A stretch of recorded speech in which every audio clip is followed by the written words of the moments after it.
Olá, bom dia. Que a graça do nosso Deus vivo e poderoso esteja com todos vocês.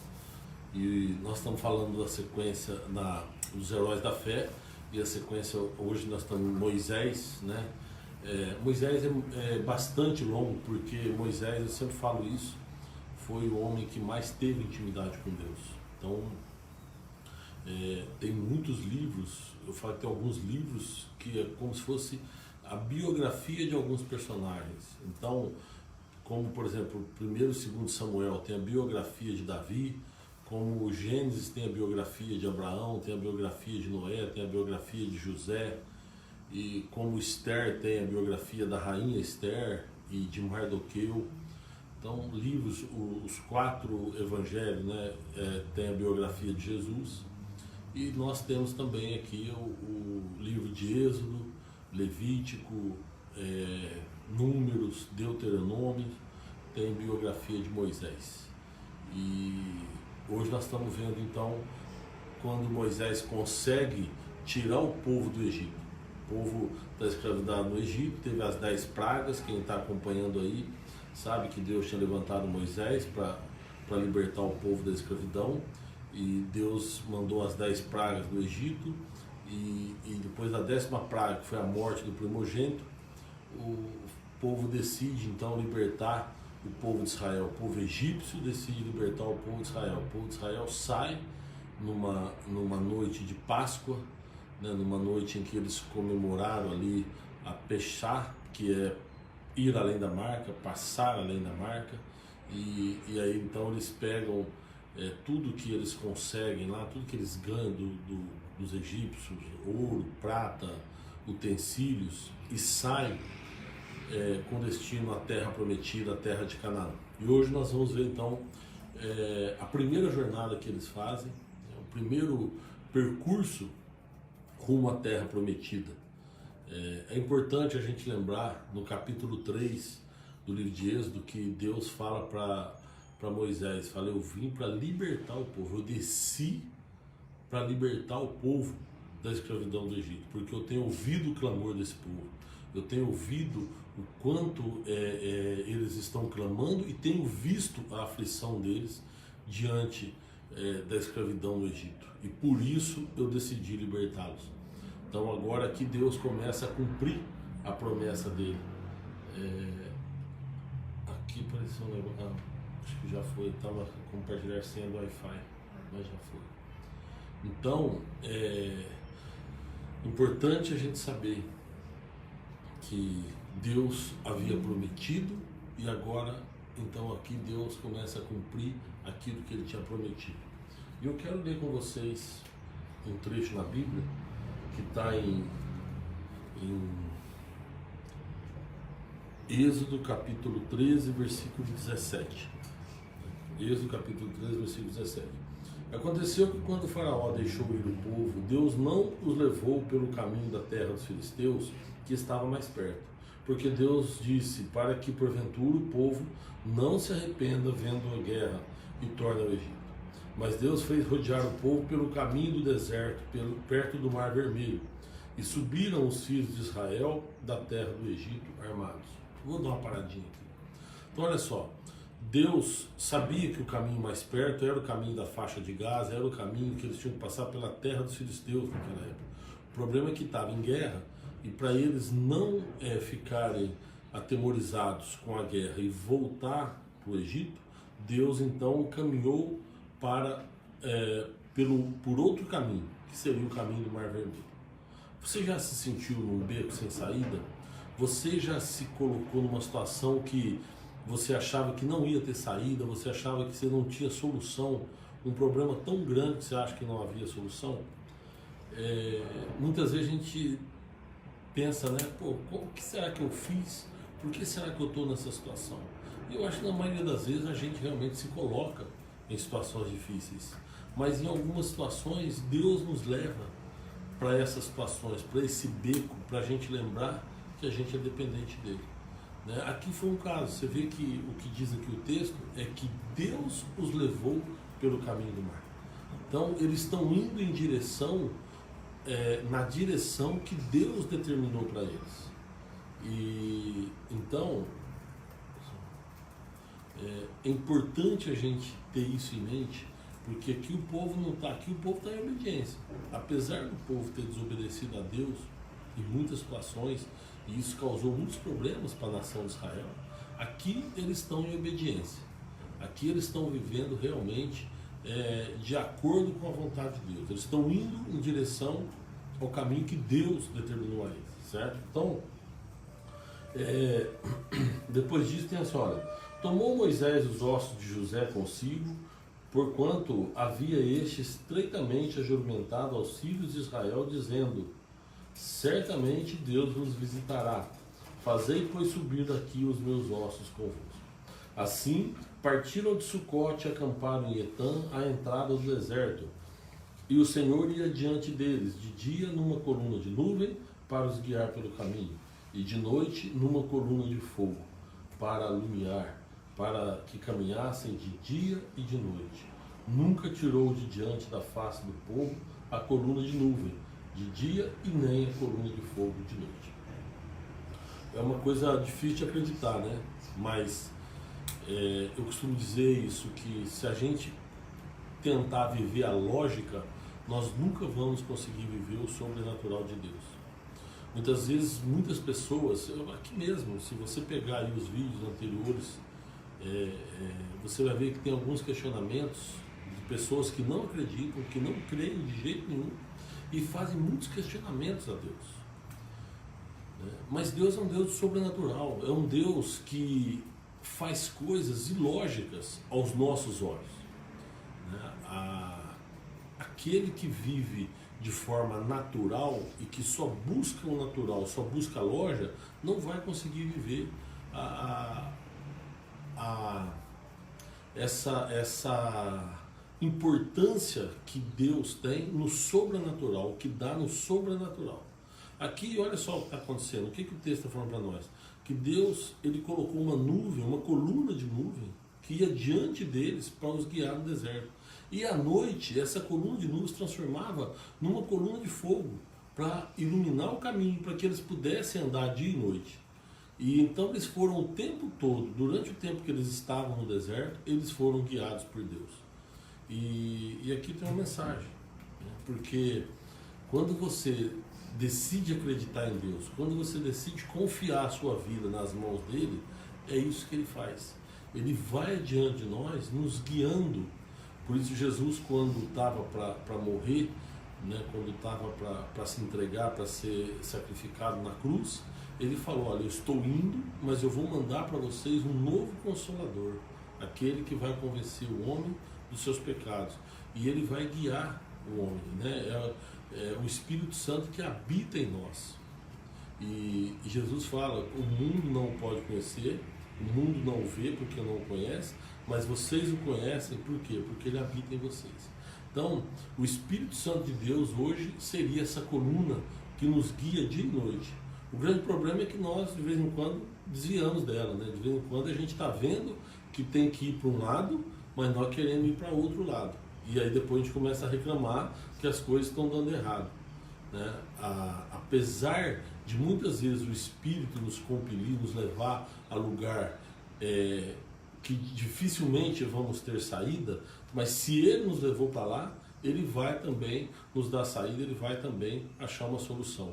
E aí muitas vezes nós fraquejamos na fé e não acreditamos nisso. Bom, aqui nós vimos o texto falando que Deus então guiava o povo ia seguindo aquela coluna de nuvem de dia e a coluna de fogo de noite. Dia e noite não se apartava do fogo, do povo. Precisamos entender isso, que as coisas de Deus se discernem espiritualmente. Por isso que lá fala em Coríntios que o homem natural não compreende as coisas de Deus, porque elas se discernem espiritualmente. E nós queremos muito ver o natural, nós queremos questionar em tudo. Questionar por que é assim, por que Deus fez isso, por que está desse jeito. E isso daí, principalmente quem não acredita. Principalmente quem está achando motivo para não acreditar em Deus. E aí eu falei semana passada, a gente gasta muito tempo explicando coisas para quem não acredita, para quem você pode dar toda a explicação do mundo que as pessoas não vão acreditar. A Bíblia foi feita para o crente, a Bíblia foi feita para quem crê. Então, se você crê, você lê o que está aqui e acredita que isso aqui é verdade, é para isso, é para você então que foi feita a Bíblia. Agora, se você crê, fala, isso aqui não é verdade, então, ou você acredita ou você não acredita. É simples assim a questão da fé. Aliás, a única coisa que Deus exige de nós, a fé, a confiança nele, é o que ele exigiu do povo aqui. O povo não precisava fazer nada, Deus fez tudo pelo povo. Deus mandava comida, Deus mandava água, Deus dava a direção que eles tinham que caminhar. Eles não precisavam fazer nada, eles só precisavam acreditar que eles estavam no caminho certo. Bom, o capítulo 14 fala o seguinte: então falou o Senhor a Moisés dizendo, fala aos filhos de Israel que voltem e acampem diante de Piairote, entre Migdol e o mar, diante de Baal-Zefon. Em frente dele assentareis o campo junto ao mar. Então Faraó dirá dos filhos de Israel, estão embaraçados na terra, e o deserto os encerrou. Eu endurecerei o coração do Faraó para que persiga, e serei glorificado em Faraó e em todo o seu exército, e saberão os egípcios que eu sou o Senhor. Eles fizeram assim, sendo pois anunciado ao rei do Egito que o povo fugia, mudou-se o coração de Faraó e dos seus servos contra o povo, e disseram, por que fizemos isso, havendo deixado de ir Israel para que não nos sirva? E aprontou seu carro e tomou consigo seu povo, e tomou 600 carros escolhidos, e todos os carros do Egito, e os capitães sobre eles todos. Olha só, então, Deus falou para Moisés, falou, olha, Faraó, quando perceber, ele falou, você vai sair daqui, você vai voltar e vai para outro caminho, e depois você volta. Faraó vai ouvir falar disso aí e vai achar que vocês estão perdidos, vai achar que vocês não estão achando a saída, e aí virá atrás de vocês, e quando ele vier atrás, é que aí o meu nome será glorificado através dele. Então, o povo está indo para um beco sem saída, mas está sendo orientado por Deus. É importante a gente entender isso, porque tem aquela situação difícil que a gente se coloca, porque nós criamos, e aí a gente exige de Deus uma solução, mas tem aquela situação que Deus nos coloca, e aí nós não precisamos nos preocupar, porque quando Deus nos coloca numa situação dessa, é porque vem bênçãos maiores. Eu costumo dizer que todo deserto precede uma grande bênção.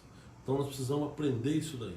Bom, o povo aqui cumpriu o que Deus falou, e Faraó, então, quando percebeu que o povo estava perdido, pegou os homens dele, pegou o exército que havia sobrado das pragas, 600 homens, e foi atrás do povo. Né? O que aconteceu aqui na sequência? O povo chega e acampa em frente ao Mar Vermelho. Então, na frente do povo está o Mar Vermelho. O povo não tem saída. O povo tem o deserto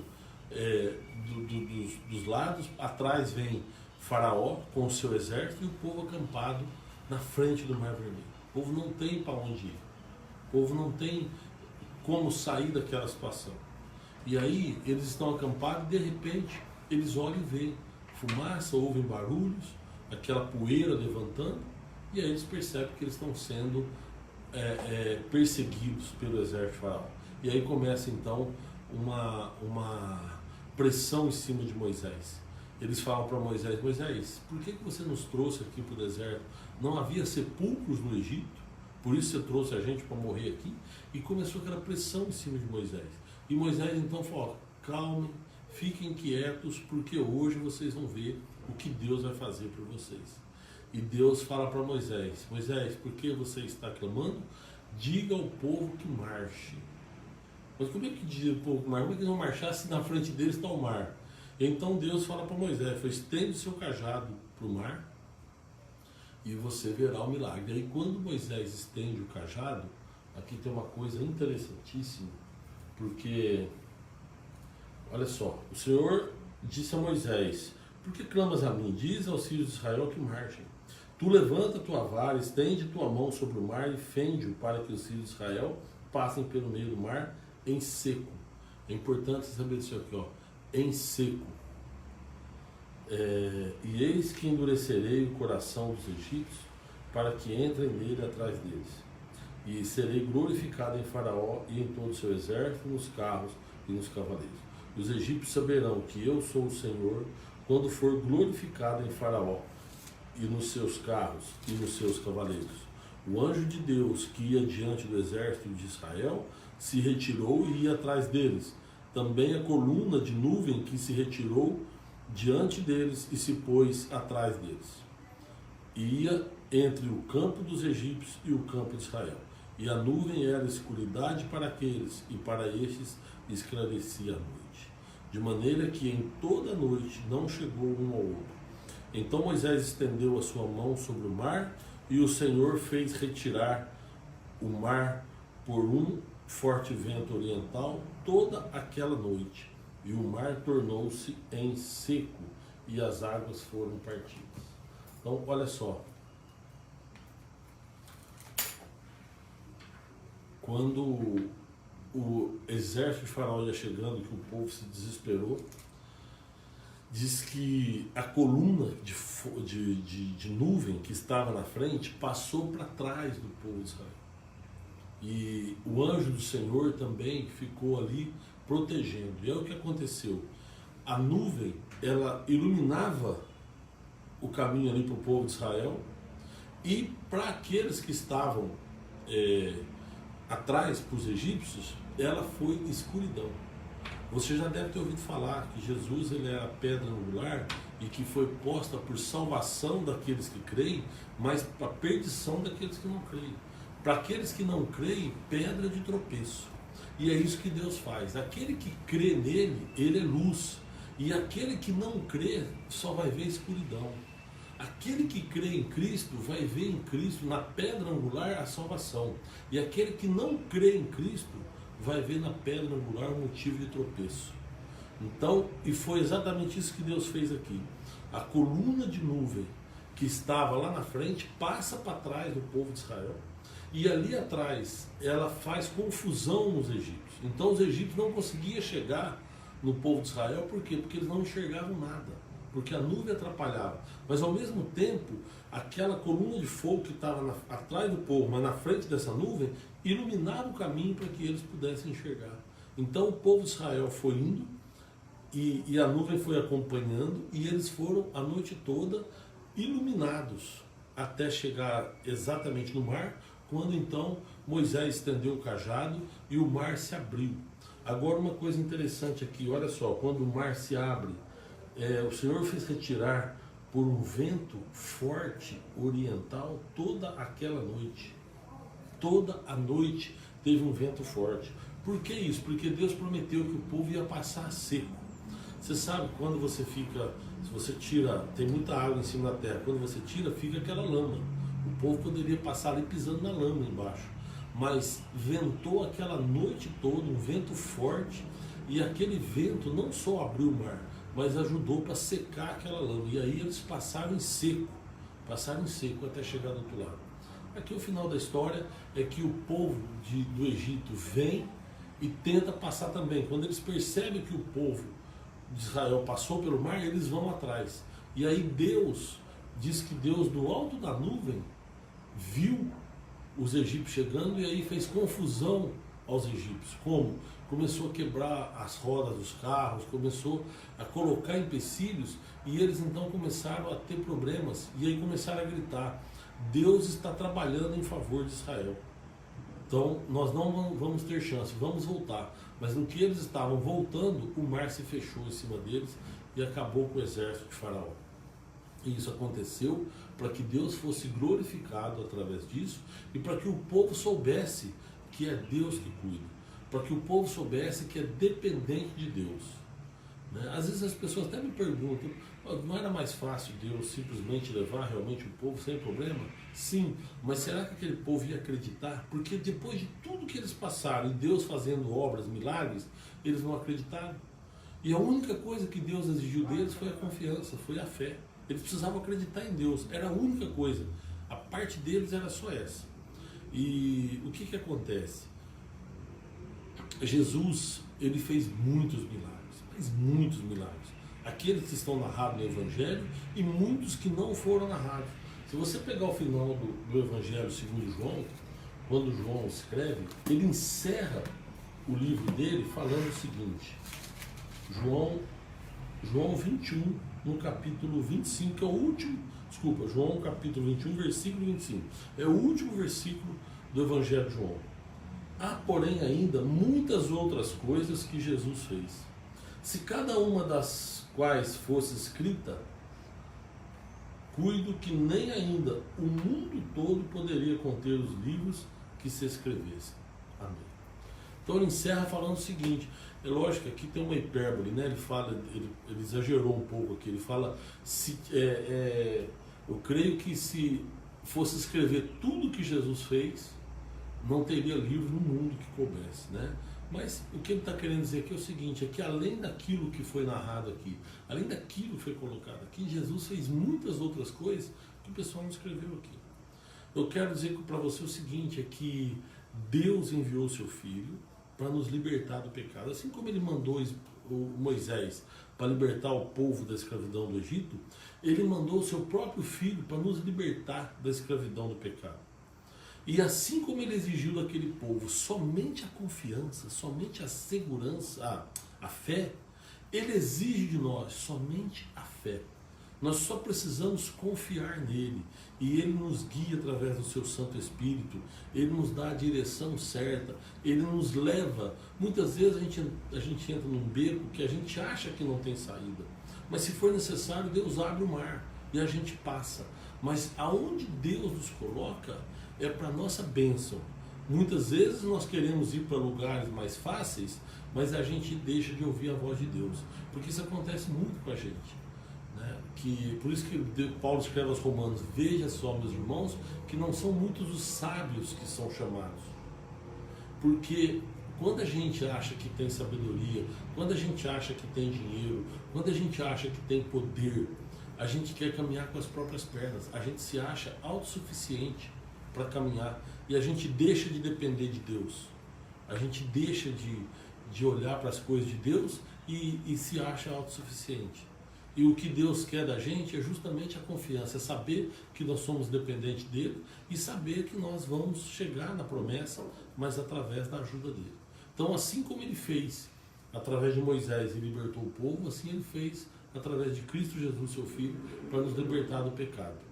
E nós precisamos confiar, nós precisamos acreditar. E assim como através de Moisés, ele fez muitos sinais, operou milagres lá no Egito, abriu o Mar Vermelho, e depois você vai ver na sequência, nos próximos vídeos, que ele faz muitos milagres.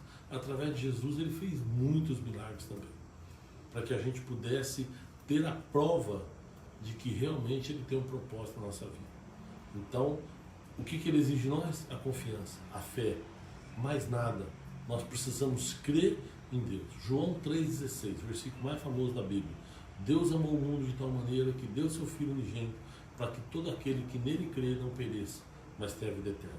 Isso foi dito pelo próprio Cristo, né? Ele tinha dito um pouquinho antes, assim como Moisés levantou a serpente no deserto, importa que o Filho do Homem seja levantado.